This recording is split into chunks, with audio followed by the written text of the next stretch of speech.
The Google Stadia. So after watching the presentation yesterday at the GDC conference and listening to YouTubers' points of view on it, it made me wonder a few things. First of all, if this would actually work. I actually tried OnLive many years ago. It was bloody rubbish, but it worked okay. See, my point here is technology creating more single men or more single people in general?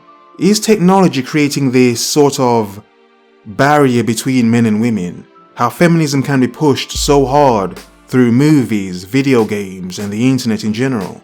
And how many men feel nowadays and feel the system is against them, thus for them to get married it's a losing situation.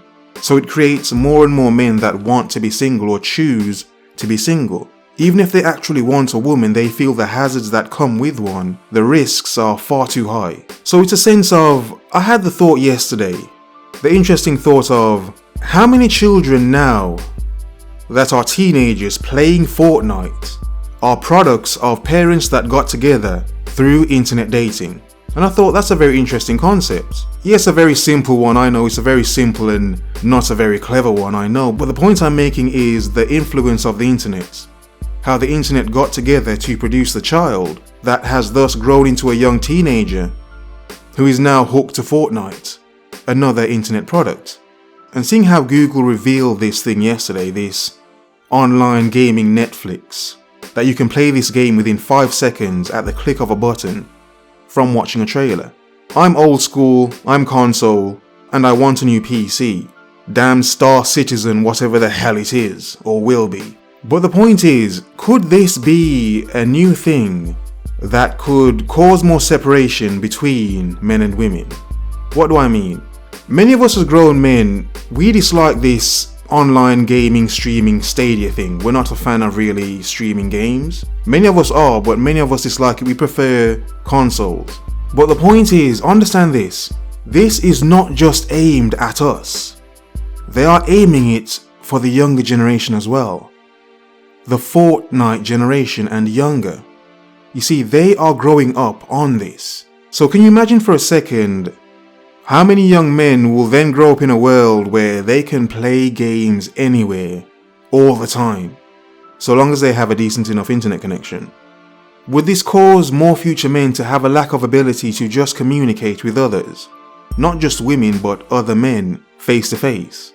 Is it really so drastic? Is it something really so deep? Many could say it already exists anyway, it's just another thing for people to get lost in. Indeed.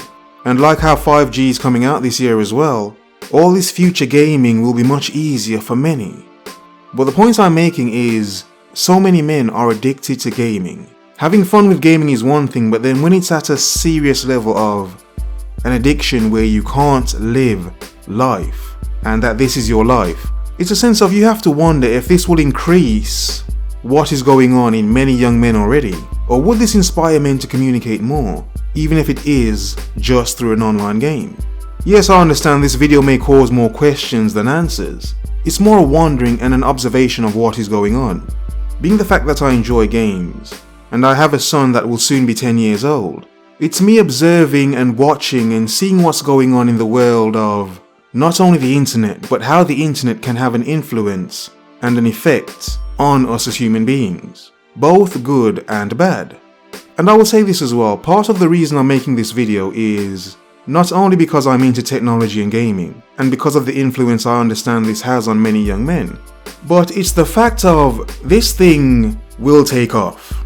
The reason I say this thing will take off is that if you're a YouTuber listening to this, if you're a gaming YouTuber listening to this, you will be the reason this thing takes off. Why?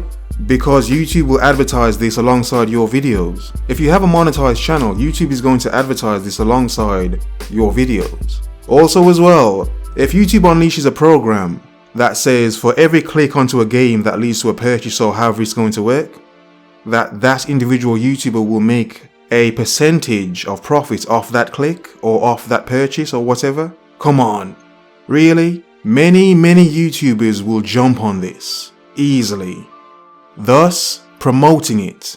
Even if they dislike the service themselves, many YouTubers will jump on it because it's another form of earning, and one they could actually benefit from by playing with their subscribers as well.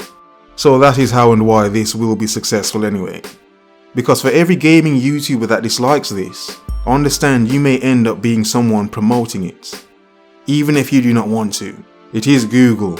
But let me know what you think. How the internet has influenced relationships, has either brought them together or you could say destroyed them, or made it harder for them to actually come together. And how these games can have an influence on not only us as grown men, but younger men as well, and our children if you have children. And whether you think this Stadia thing is actually good or not, or you think it's just rubbish, you want nothing to do with it. But always remember and never forget, for however much the world is changing in itself, do you ask the question, how much is the world trying to change me in comparison to what I want to change about myself? So take the time to focus, to observe, to remember.